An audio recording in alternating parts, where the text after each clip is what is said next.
Do you have a loved one who went missing or was murdered while traveling abroad?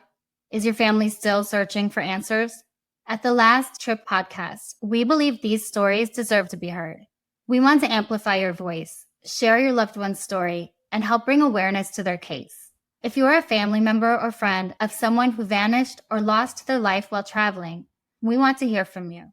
Your story could help spark new leads, keep their memory alive, and push for the justice they deserve. Reach out to us at thelasttrippodcast@gmail.com or DM us on Instagram at thelasttripcrimepod to share your story. Together, we can shine a light where it's needed most.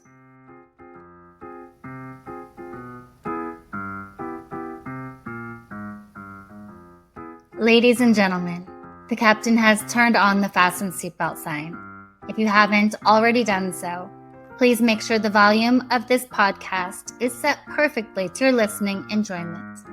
Please take your seat, whether that's on the treadmill, car, sofa, or bed, and buckle in for the last trip. My name is Jamie Beebe, and I'll be your tour guide, recreating someone's last days in paradise. On behalf of myself and everyone behind the scenes, please enjoy the Last Trip podcast. And because nobody likes a long flight to get to where they want to be, let's prepare for takeoff.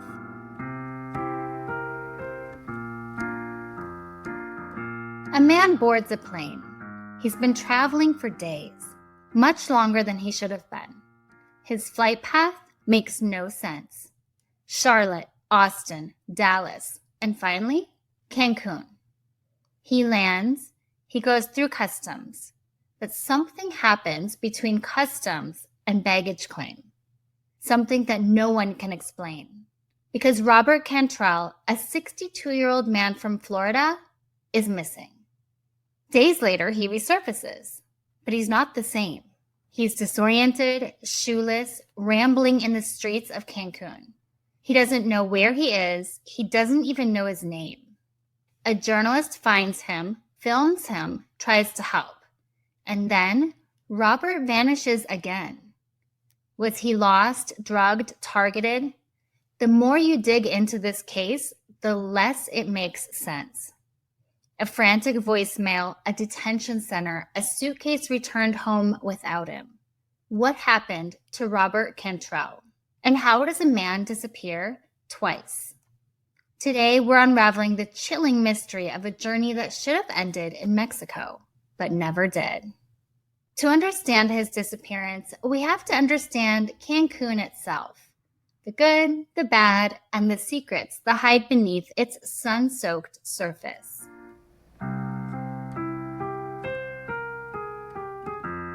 Cancun. Just the name conjures images of white sand beaches, turquoise waters, and the rhythmic sway of palm trees under the Caribbean sun. It's one of the most visited destinations in the world, a place where tourists come to escape reality, to indulge in luxury, and to experience a slice of tropical paradise. But beneath the glossy travel brochures and Instagram-perfect landscapes, Cancun holds its own mysteries. Hidden stories, ancient ruins, and a side that many travelers never see. Most people come here for the obvious reasons: relaxation, nightlife, and the allure of the Yucatan Peninsula.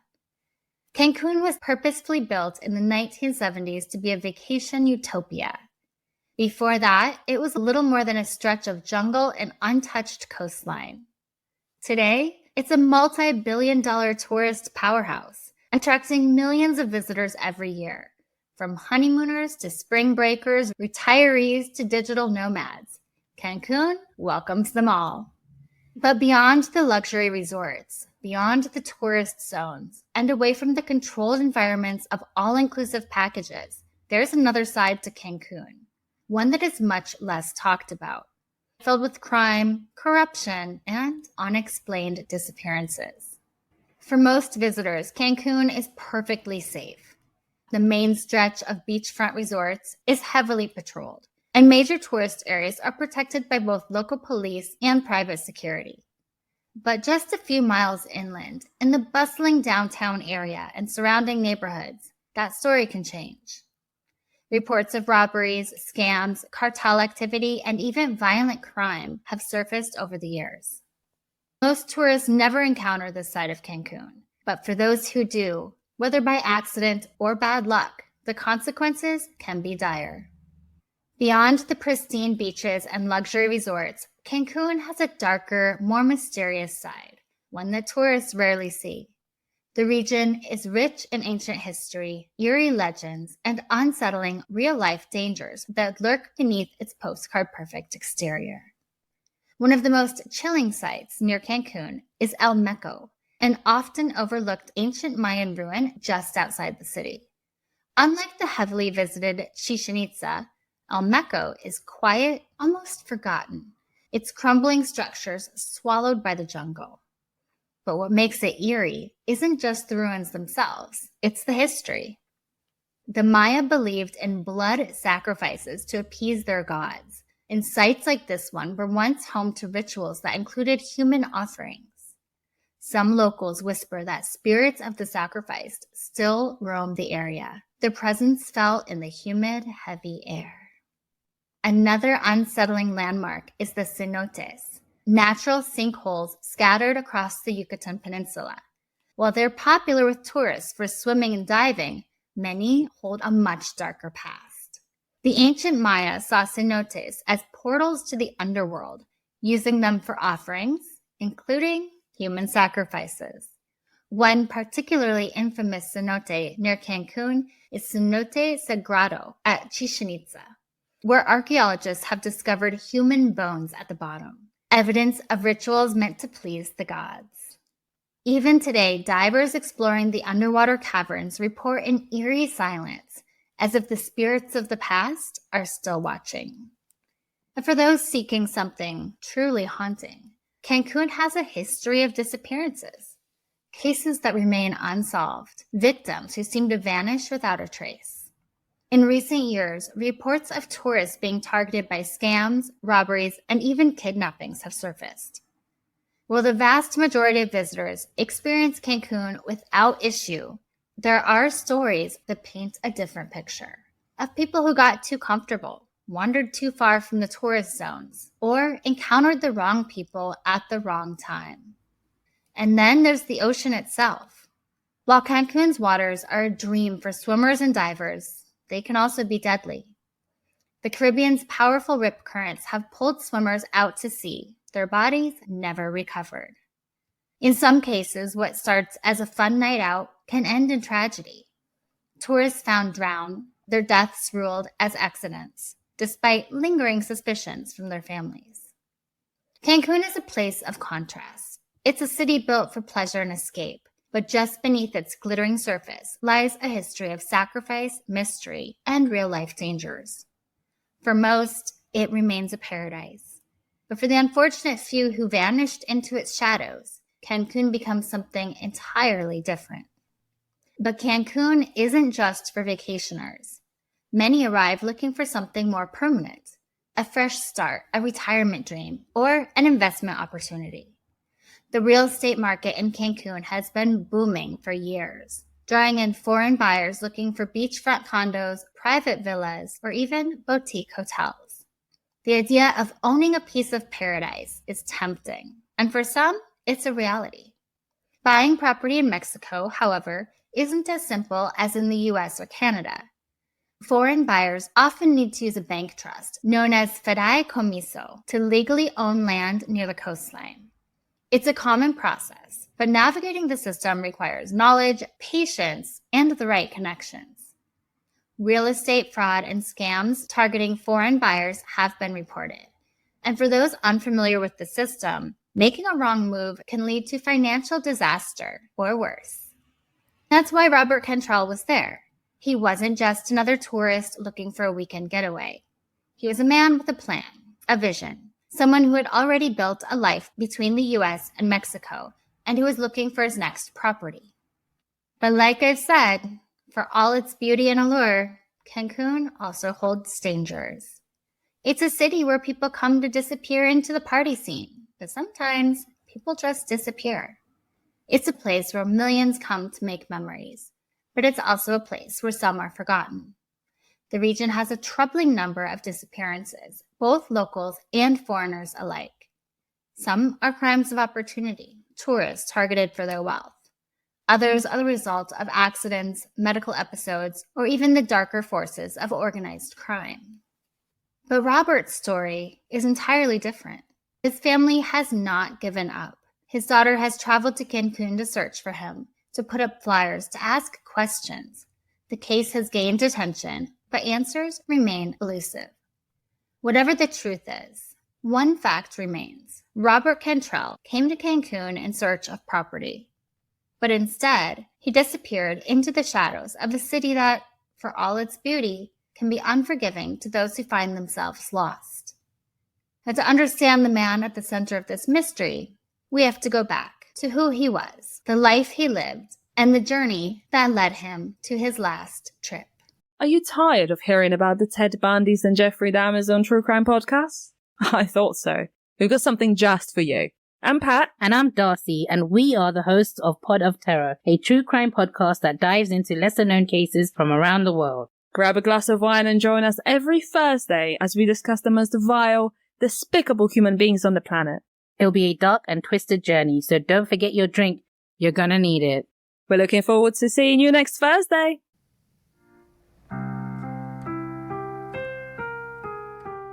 Robert Cantrell was the kind of person who lit up a room.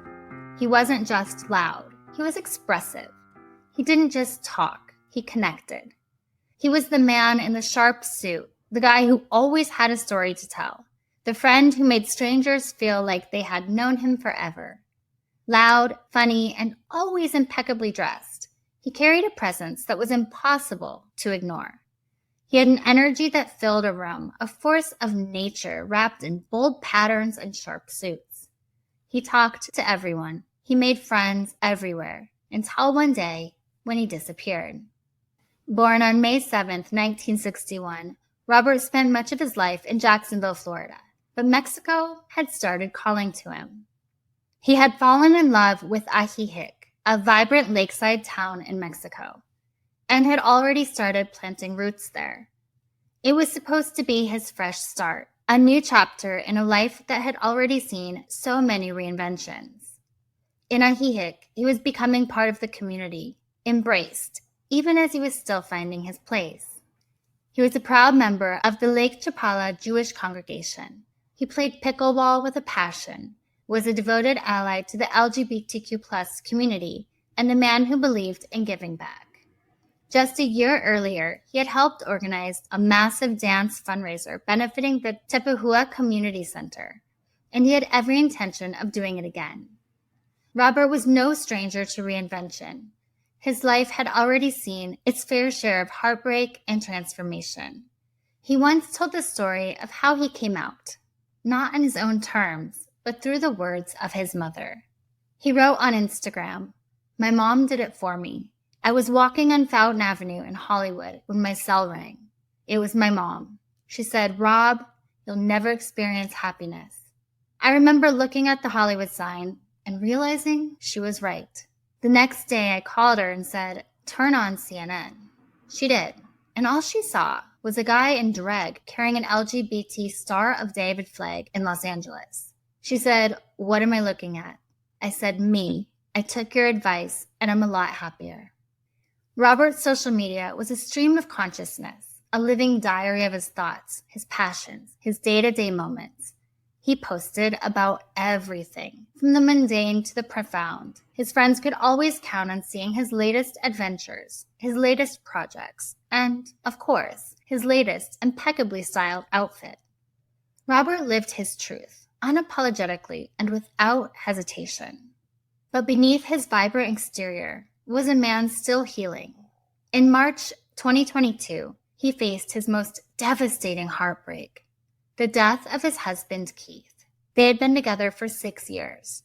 Keith's battle with bone and lung cancer was swift and painful.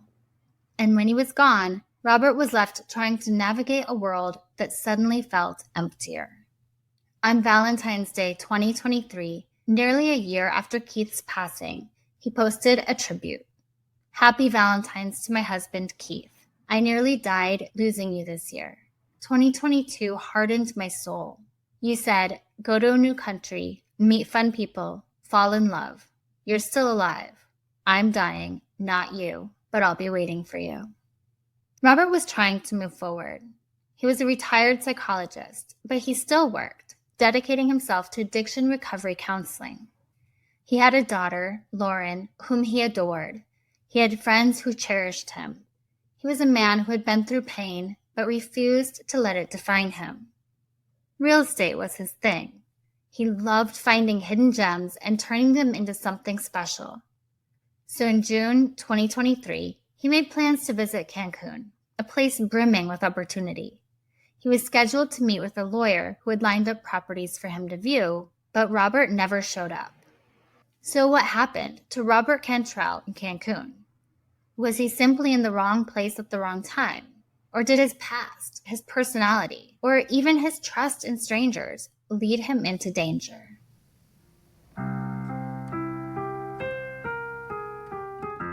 Robert Cantrell's disappearance didn't begin in Cancun. It started with a strange, disjointed journey that defied logic. On June 16th, 2023, Robert boarded a flight from Mexico to California, traveling with his niece Christy to attend a special event, something he wouldn't have missed for the world. The West Hollywood Synagogue was celebrating its 30th anniversary, and for Robert, this wasn't just another gala, it was a milestone, a time for reflection, celebration, and reunion. He had been a longtime supporter of the synagogue and had deep ties within its community. That night, he was surrounded by familiar faces, laughter, and the warm glow of friendships. Nothing was out of the ordinary. He also spoke with his friend Debbie, a woman he had known for 3 decades. Their friendship was steady, unwavering, and constant. So constant that Debbie typically spoke to Robert anywhere from 5 to 10 times a day, whether by text or phone. And then suddenly, radio silence. The moment Robert left California, something changed. Debbie never heard from him again. His niece reached out with no response. Calls and texts from friends and family went unanswered. No texts, no calls, nothing on social media, not even a quick message to say he had landed safely. For Robert, that was highly unusual. From the outside, everything appeared normal. After the gala, Robert was scheduled to fly to Mexico on June 18th, while Christy, his niece, returned to her home in Coachella Valley. What happened next was not just strange, it was unexplainable. Robert missed his June 18th flight. That alone was an anomaly.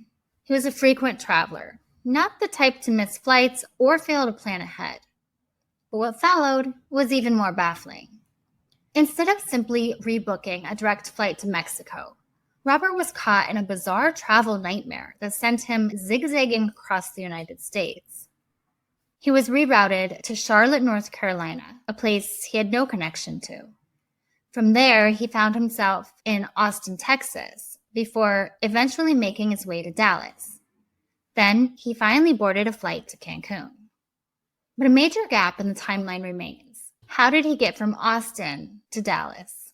No one knows. His friends and family have searched for answers, checked flight records, and retraced his steps. But that portion of the journey is a black hole. Robert was an experienced traveler. He didn't make mistakes like this. Yet, somehow, his trip to Mexico had turned into a chaotic odyssey, as if something or someone was pulling him off course. Despite everything, he finally landed at Cancun International Airport on June 20th, 2023. U.S. consulate officials confirmed his arrival, as did the Department of Homeland Security. He had officially gone through customs. But what happened next is where the real mystery begins. Robert's trip to Cancun wasn't meant to be aimless. He had a purpose. He was supposed to meet with a realtor. He had plans to view a condo, perhaps a new chapter in his life. But he never made it to his appointment. The next day, on June 21st, a desperate voicemail was left on his ex-wife's phone. She didn't recognize the Mexican number, so she didn't answer it. It wasn't until 2 days later, on June 23rd that she listened to the message. It was Robert. His voice was panicked, urgent, and full of fear. He said he'd been robbed of everything. His wallet, passport, phone, and all of his belongings were gone. He had nothing. He was stranded and trying to make his way back to Jacksonville, Florida. He begged her to buy him a plane ticket home, promising to pay her back. By the time she heard his message and tried to call the number back, he had disappeared. Robert's phone had gone silent. His social media accounts, usually very active, had gone completely dark. No one had seen or heard from him. Until a shocking video surfaced online. On June 29th, more than a week after Robert's last known contact, a journalist named Israel Vega posted a video to Facebook. In the video, a disoriented, shirtless, shoeless man stumbled through the streets of Cancun. His body was marked with lesions and cuts. He was alarmingly thin.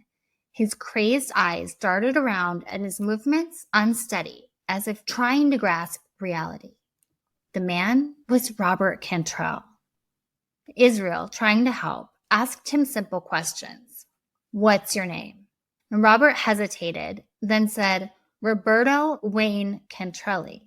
But that wasn't his real name. Israel pressed on. Where are you from? Robert answered, Playa del Carmen. That wasn't true either. He claimed he was visiting friends, but he wasn't. He was supposed to be in Cancun looking at real estate. Something was very, very wrong. Now, Israel, trying to piece things together, asked Robert if he knew what happened to him the night before. Robert, still confused, looked down at his arms and legs, noticing the cuts for the first time. I was cut by some security guards, is what he answered. Israel asked him where. At the hotel. I never left the hotel. But clearly he had left the hotel and didn't remember. He was wandering the streets of Cancun in tatters, without his belongings, without his memory, with no idea how he had gotten there. Israel, hoping to get Robert help, called paramedics. They arrived and examined him. One paramedic suggested he was intoxicated. But Robert's daughter, Lauren, immediately refuted that. Robert didn't drink. He worked as an addiction recovery counselor and didn't even keep alcohol in his home. When Lauren saw the video, she barely recognized her father, saying his eyes were crazed, he wasn't finishing sentences, nothing about it was like him. Even more alarming, Robert was a sharp dresser, always put together. In the video, he had no belongings, no shoes, and appeared drastically thinner. Something had happened to him. There was one detail that stood out. On Robert's wrist, a bracelet from an all-inclusive resort in Cancun's hotel zone. Was that where he had come from? Paramedics said they would take Robert to the hospital and then to the U.S. consulate for assistance. But somewhere along the way, something went terribly wrong.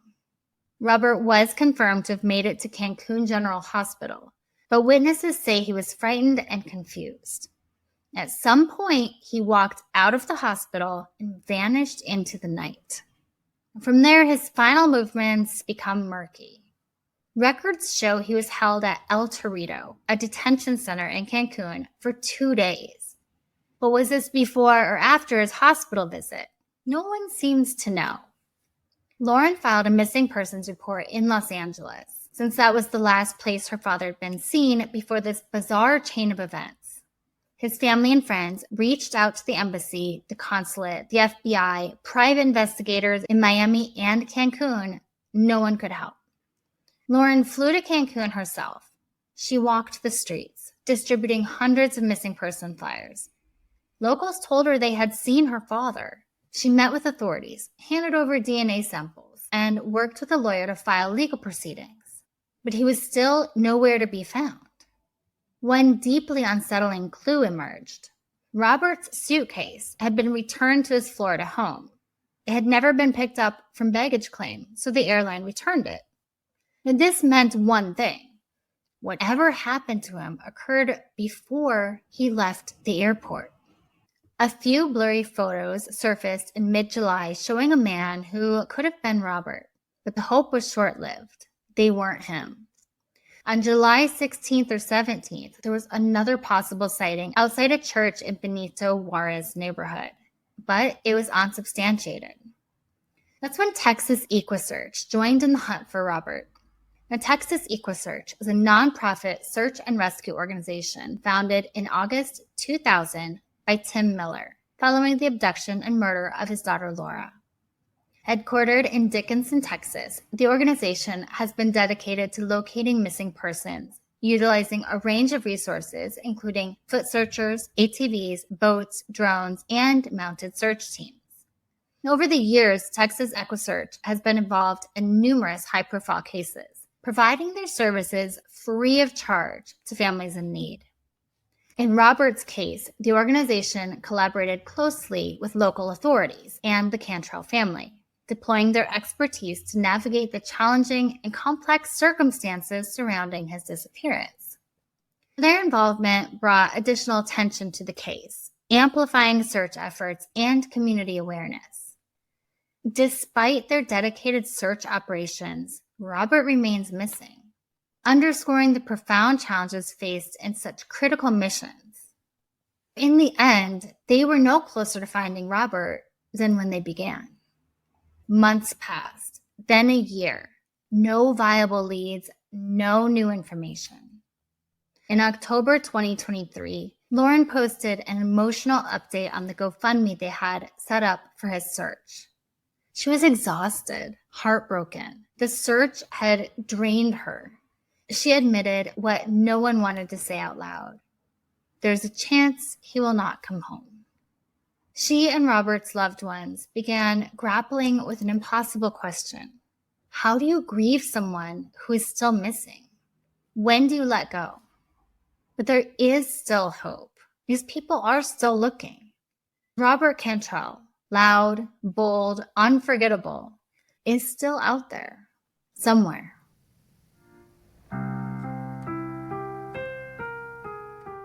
When a person vanishes, the simplest answer is often the right one. But in Robert Cantrell's case, the simplest answer is buried under layers of confusion, contradiction, and eerie coincidence. So let's break it down, piece by piece. What could have happened to Robert Cantrell? What turned his routine real estate scouting trip into an unsolved mystery? Let's start with the most basic question. Was Robert physically okay when he arrived in Cancun? We know he was without his blood pressure medication. Now, that alone is dangerous. High blood pressure left unchecked can trigger confusion, dizziness, and most concerning of all, strokes. A vascular stroke could explain his erratic behavior, his disorientation, even his inability to remember his own name in the journalist's video. A stroke can strip away a person's ability to communicate or recognize familiar faces, leaving them in a fugue state of fear and confusion. There's another possibility, an infection. A urinary tract infection, UTI, might seem minor, but in older adults, it can be catastrophic. A UTI can lead to severe delirium, hallucinations, and memory loss. We've seen cases where someone with an untreated infection is mistaken for being intoxicated, wandering lost, or not knowing where they are. And what about head trauma? Robert had visible cuts and lesions on his body in the video. Had he fallen? Had he been attacked? Sustained a concussion? Head injuries can cause amnesia, disorientation, and erratic behavior, sometimes days after the initial trauma. Did Robert get hurt and wander off, unable to ask for help? Was he taken to the hospital only to be released without proper treatment? Robert's family insists that before this trip, he was sharp, aware, and fully independent. But could he have been struggling with undiagnosed early onset dementia, Alzheimer's? We know that neurodegenerative conditions can cause confusion, paranoia, and traveling, especially stressful, chaotic travel, can accelerate symptoms. Did the long, unexpected layovers in different cities push his mind into a spiral? Could he have been suffering from a cognitive episode that no one recognized until it was too late? Even if Robert was experiencing a mental health crisis, how does that explain the missing belongings, the stolen passport, the fact that he called his ex-wife, panicked, saying he had been robbed? We know that Cancun is one of Mexico's most famous tourist destinations, but just beneath the resort-lined beaches, crime lurks in the shadows, as it does in every country. Was Robert simply in the wrong place at the wrong time? Tourist-targeted druggings are not uncommon. Scopolamine, also known as devil's breath, is a terrifying substance that can render victims docile, confused, and highly suggestible. It's odorless, tasteless, and can be slipped into a drink. Victims have been known to empty their bank accounts, hand over their belongings, and then wake up with no memory of what happened. Could Robert have been drugged at his hotel? Did he unknowingly walk into a trap? Maybe, but if this was the case, why didn't he get his suitcase from the airport baggage claim before he left the airport? And then there's the possibility of organized crime. While we don't know if Robert was involved in any altercations, tourists have been attacked or even killed for simply being in the wrong neighborhood after dark. Could Robert have been abducted, forced into a situation he couldn't escape? And what about a psychological breakdown? Robert was no stranger to loss. His husband Keith died in 2022 after a brutal battle with cancer. On social media, he wrote that the grief nearly killed him. That Valentine's Day post, where he said he felt his soul harden, was haunting. Keith had told him, go to a new country, meet fun people, fall in love. I'm dying, not you. But was Robert truly moving forward, or was he running?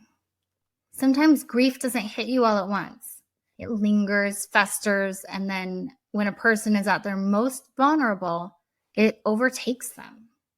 Was this trip to Cancun really about buying real estate? Or was it something more, a need to escape, a subconscious desire to disappear? Did Robert, overwhelmed by grief, have a mental break? Did he choose to vanish? Or did something, someone, push him over the edge? The truth is, we may never know what happened to Robert Cantrell. What we do know is that a man, a father, a friend, a bright and beloved presence is lost. And despite searches and desperate pleas for help, he has not been found. So we ask again, what happened to Robert Cantrell? And more importantly, where is he now?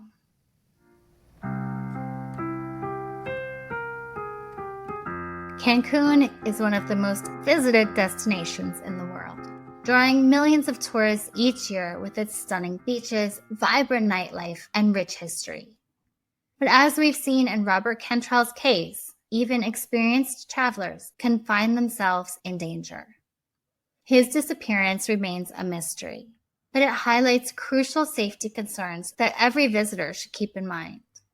One of the biggest concerns in Robert's case is how quickly he seemed to vanish. Friends and family who usually heard from him daily were suddenly met with silence. When traveling, especially alone, it's important to stay connected. Sharing your itinerary with someone back home, keeping them updated on your whereabouts, and using location sharing apps will ensure that if something does go wrong, someone will notice right away. Being alone in an unfamiliar place also makes you more vulnerable, particularly at night. Robert was last seen in a disoriented state wandering the streets of Cancun.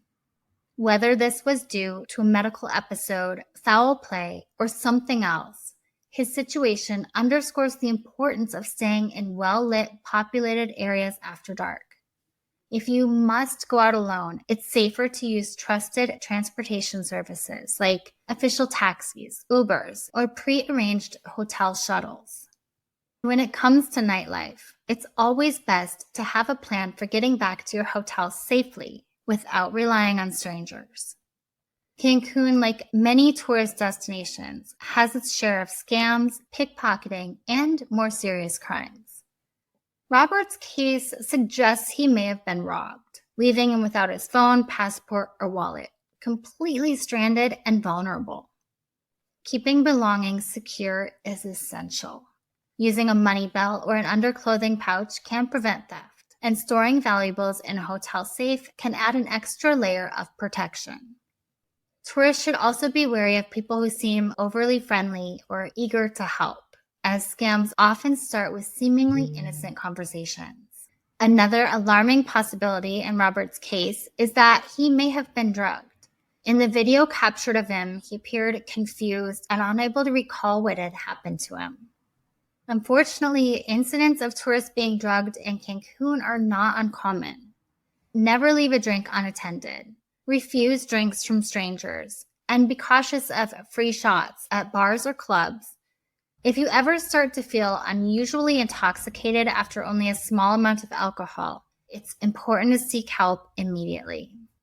Now, if you remember, Robert was seen wearing a wristband from a resort, but it's unclear where he had been staying. While all-inclusive resorts often have security, not all accommodations in Cancun are equally safe.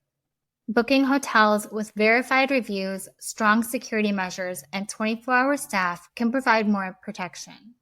If you're staying at a smaller hotel or Airbnb, it's even more important to research the location and avoid isolated areas. One of the biggest challenges Robert faced after disappearing was not being able to contact anyone. In an emergency, knowing who to call and where to go can make all the difference. Tourists should always carry a card with emergency contacts, including the U.S. Embassy, local police, and their hotel's front desk. If you lose your passport or get into trouble, heading straight to the U.S. consulate can help resolve the situation more quickly. In the event of a robbery, the safest course of action is to comply. Report the incident as soon as possible. A major factor that may have contributed to Robert's state was his health. He was without his blood pressure medication, which could have led to dangerous complications. Some speculate he may have suffered a stroke, a head injury, or an untreated infection, all of which could have caused confusion and disorientation. When traveling, it's crucial to bring extra medication in case of unexpected delays and keep it in its original prescription bottle. If you experience sudden confusion, dizziness, or severe headaches, seeking medical attention immediately can prevent a worsening situation. Having travel insurance that covers medical emergencies also make a huge difference, especially in a foreign country. Perhaps the most important lesson from Robert's story is to trust your instincts. If a situation feels wrong, a suspicious taxi driver, an unsafe hotel, someone acting strangely, it's better to remove yourself from the situation immediately. Having a backup plan for safe places to go, like a nearby hotel, embassy, or busy public space, can be life-saving. Robert Cantrell's disappearance is a heartbreaking reminder that even seasoned travelers can find themselves in unexpected danger. This case highlights the importance of staying alert, being prepared, and making safety a top priority. By taking precautions, travelers can protect themselves and enjoy all that Cancun has to offer without becoming a cautionary tale. And remember, no matter where you're traveling, make sure you inform someone about your plans before going anywhere. Tell someone reliable where you're going, what you'll be doing, and when to expect you back. My number one tip to staying alive on vacation is to pay attention to your gut. If something doesn't feel right, it isn't.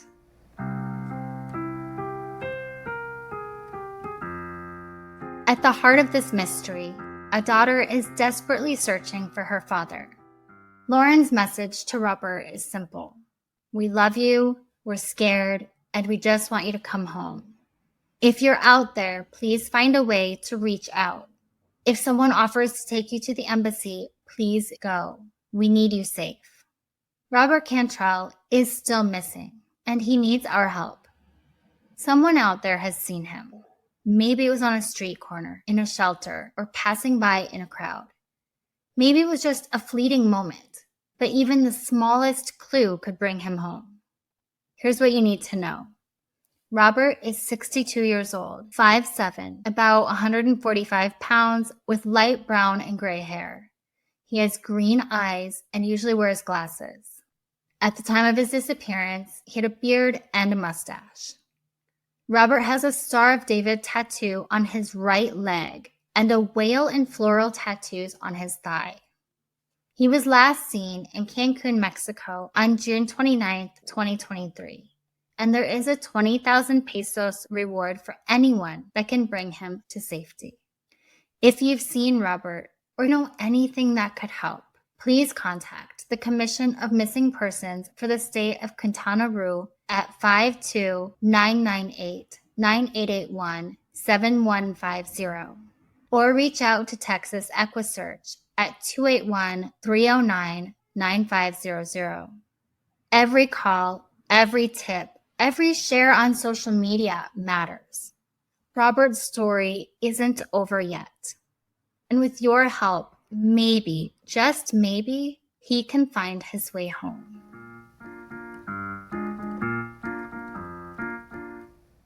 And finally, remember to leave a review and rate this podcast 5 stars if you like the show, or hell, even if you don't.